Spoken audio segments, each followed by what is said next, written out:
This July, China marks 100 years since the birth of its Communist Party. It is one of just 5 communist-ruled nations in the world, 3 of whom are its neighbors, North Korea, Laos, and Vietnam. And just as China is preparing to mark the milestone, Vietnam is also seeking to chart a new path and strengthen its brand of communism after its recent legislative elections. And one way is to expand outreach to its increasingly young population. This is probably not what Vietnam's communist forces had in mind when they took over the entire country in 1975.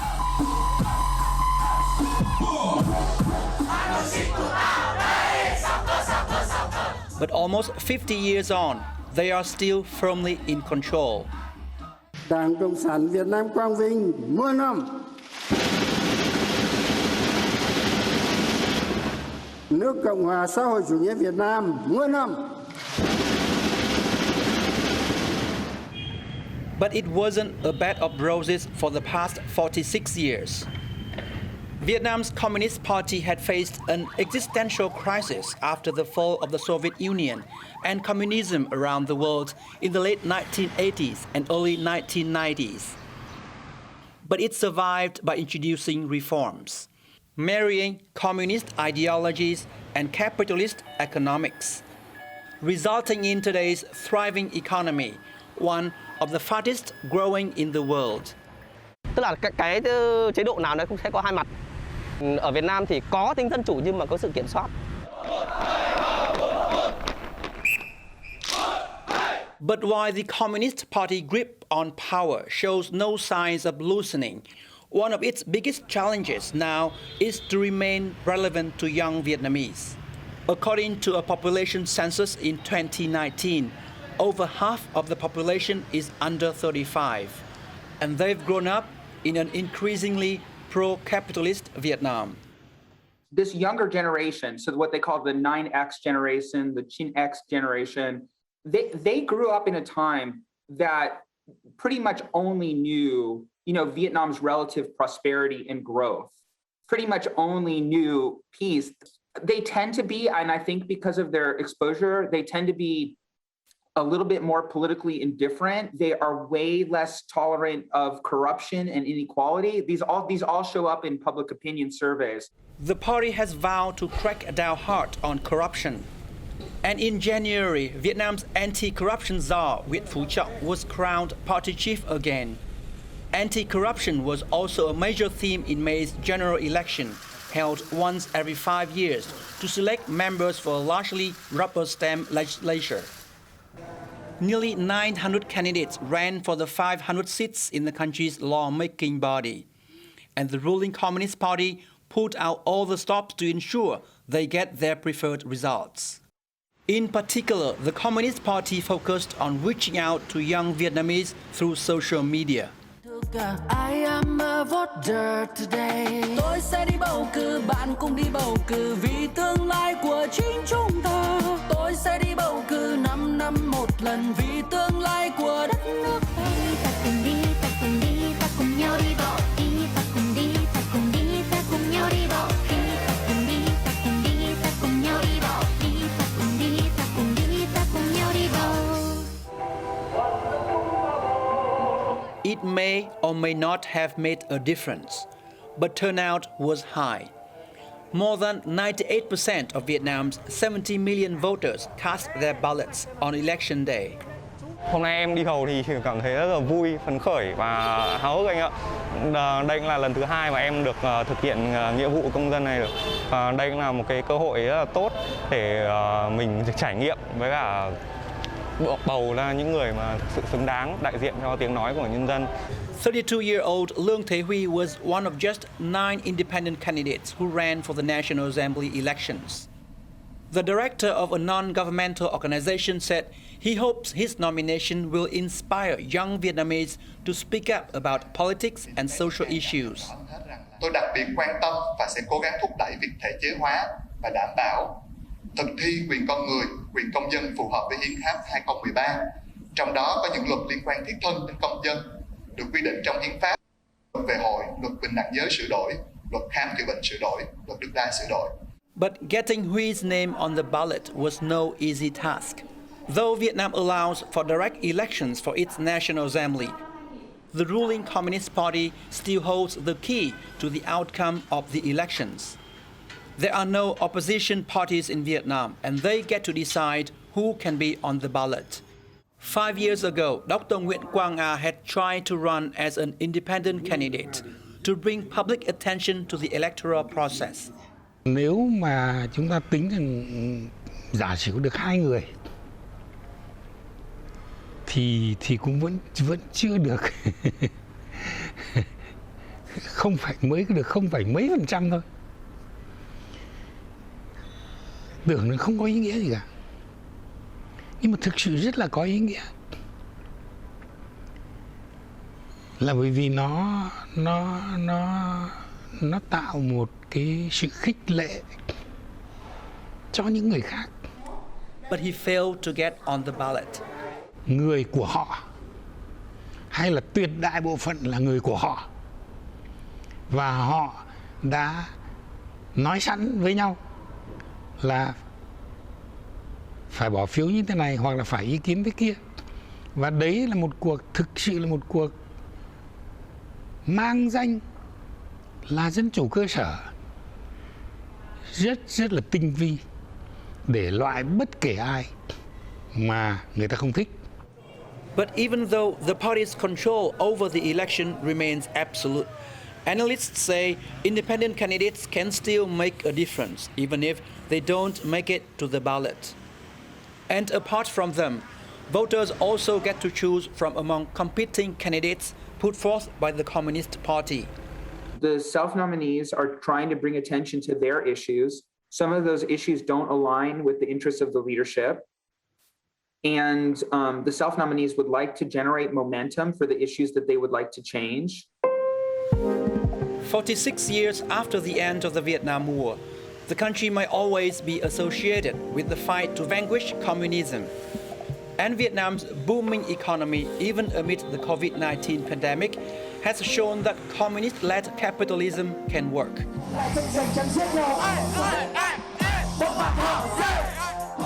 But the country's growing urban middle class and young population could start demanding a greater political voice. And just like how the party has adapted and evolved in the past, it may need to shift again to continue holding on to power. And key to that is capturing the hearts and minds of young Vietnamese.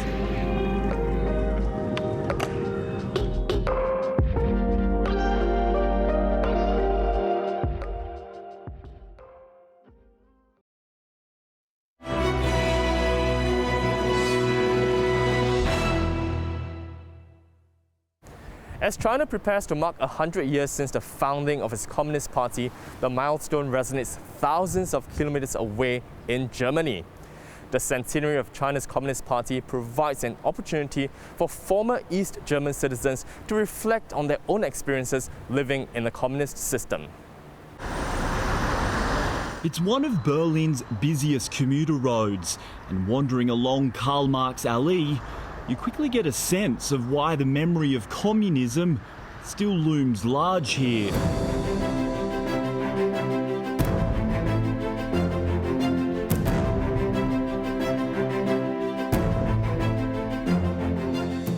The German Democratic Republic, or GDR, stood from 1949 to 1990. Consisting of territory occupied by Soviet forces after the end of World War II, the GDR described itself as a workers' and peasant state. It was a satellite state of the Soviet Union and a leading advocate for advancing the socialist cause. Berlin am 9. November 1989. But its fate was sealed one historic night in 1989. And while the wall came down and the world moved on, the people of Germany were left to put back the pieces of a broken and fragmented society. It's been just over 30 years since the fall of the Berlin Wall, a watershed moment which would completely reshape Germany's role in the modern world. Today, Germany is one of the most economically successful countries on the planet, a market economy anchored firmly on capitalist principles. But the prosperity pinned to that success story has not necessarily been felt by everyone. Indeed, 3 decades after these walls came down, divisions still remain. The internal borders have been erased and the maps redrawn. For all intents and purposes, Germany is whole again. But researchers like Christian Schweiger say that the pace of change in the past 30 years has, for some Germans, left lingering feelings of nostalgia. There is a sense of having been uprooted by the whole process of reunification amongst the people living in the eastern parts of Germany, having lost their identity. And what I found very dangerous more recently, in recent years particularly, and currently also, a feeling of alienation from the political process. Studies show that people in former East Germany still earn around 20% less than their counterparts in the former West. And the rapid rise of house prices in cities like Berlin has left many long-term residents struggling to keep up and left to wonder about the merits of the old days under communism. Older people, when they give this to the younger generation, say, remember, we had a system where we weren't free, we couldn't travel, we were in a way oppressed and monitored by the state, but at least we had social security. We didn't have to worry about rents being exorbitantly high in the big cities. For our young people, there were opportunities to find jobs, to start a family very early on. While Berlin's rapid gentrification has erased many of the remainders of the past, those curious about what life was like before still have opportunities to learn. People feeling nostalgic for those old days often make a pilgrimage here to the DDR Museum. Inside lives all sorts of old items and exhibitions, helping people get an understanding of the way things used to be. Zoran Marotz is the museum's head of exhibitions. He himself grew up in the former communist East. It's an experience that helps him recreate exhibits that showcase the country's Cold War-era history.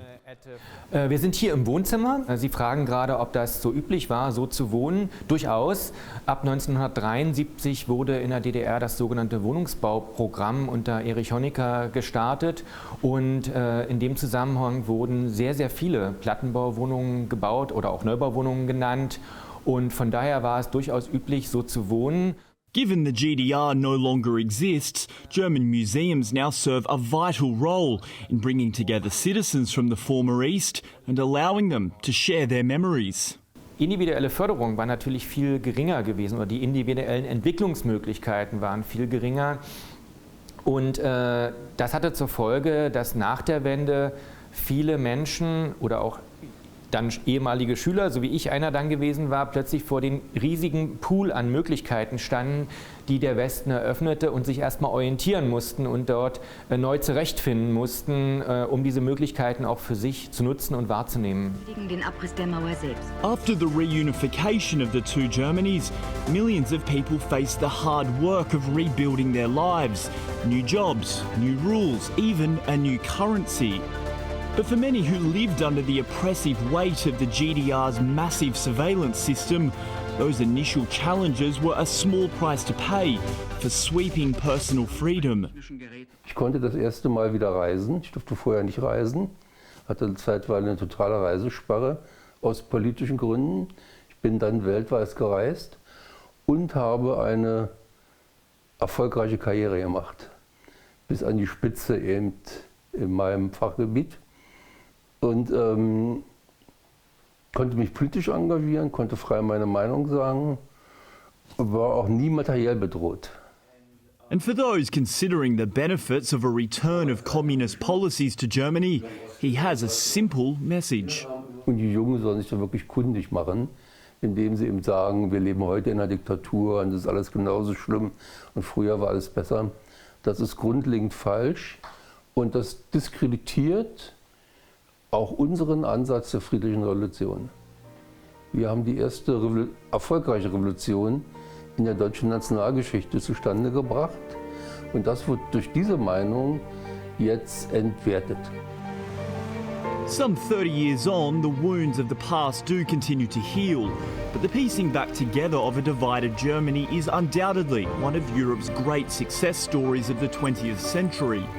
The process of reunification is an ever-evolving process, but there remains cross-party support in Parliament to help bridge the remaining political, economic and social divides. But the very fact such issues can be discussed so openly is in itself a testament to Germany's commitment to confronting its communist past and coming together under one flag to work towards a brighter future.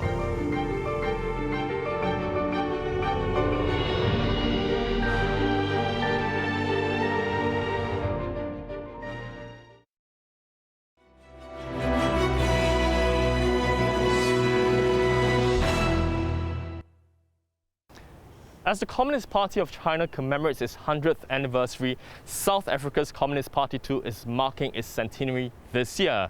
When Nelson Mandela first led the country out of apartheid, hopes were high that South Africa would emerge as a shining example for the world's poorest continent. But years of corruption and the crippling impact of the COVID-19 pandemic have left some questioning whether a socialist South Africa is the answer.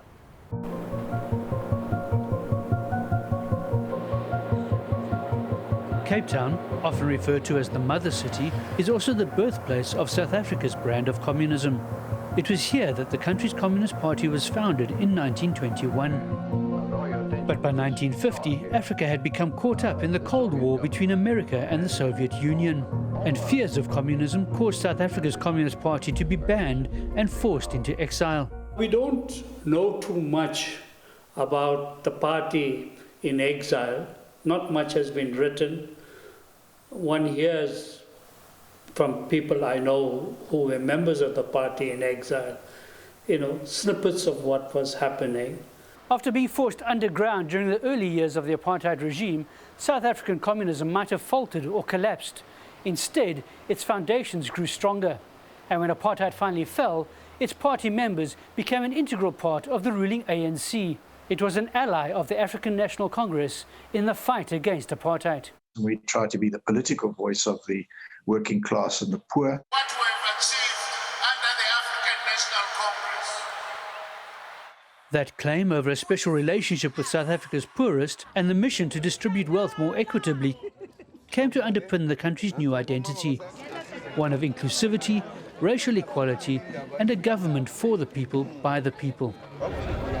For some, the overwhelming opportunity for people to make a living in jobs they'd previously been excluded from was difficult to balance with the principles of socialism. University lecturer Naledi joined the Young Communist League as a student 10 years ago. Because it's operating in a system that's capitalist in nature in South Africa, it's very difficult for the party to operate, I would say, because the conditions are not favorable for it. But it has to innovate and continue to push the principles. With time, South African socialists drew inspiration from China, subscribing to capitalist growth under communist ideology. We were able to champion things like industrial policy. I think learning very much from the lessons of China, which we were seeing was becoming a hugely important economy in the world. Today, while the Communist Party has never ruled South Africa, its influence is felt on all levels. Supporters say its focus on the needs of poor communities and improving access to basic resources like water continues to hold an appeal. Busisiwe is a student, a young ANC leader and a socialist. One of the principles that SASCO always teaches us that we are members of the community before we're students. So that is vitally important in terms of the connection of our communities where we come from and also us pursuing our education. The Communist Party's focus on young people has influenced government's pledge to provide free education for the country's poorest students. But the pandemic and lockdowns that forced education for millions online led to broken promises of the additional provision of laptops to state-funded students. The issue of the laptops, it's sad because at the end, it's the students that suffer, first-year students. And then while we are talking politics and making excuses, poor students are suffering. Disappointment and anger was levelled against the country's higher education minister, who has also been the Communist Party's General Secretary since 1998. For some, the participation of high-profile communist politicians in government roles without the power to govern as a party in their own right is part of the problem.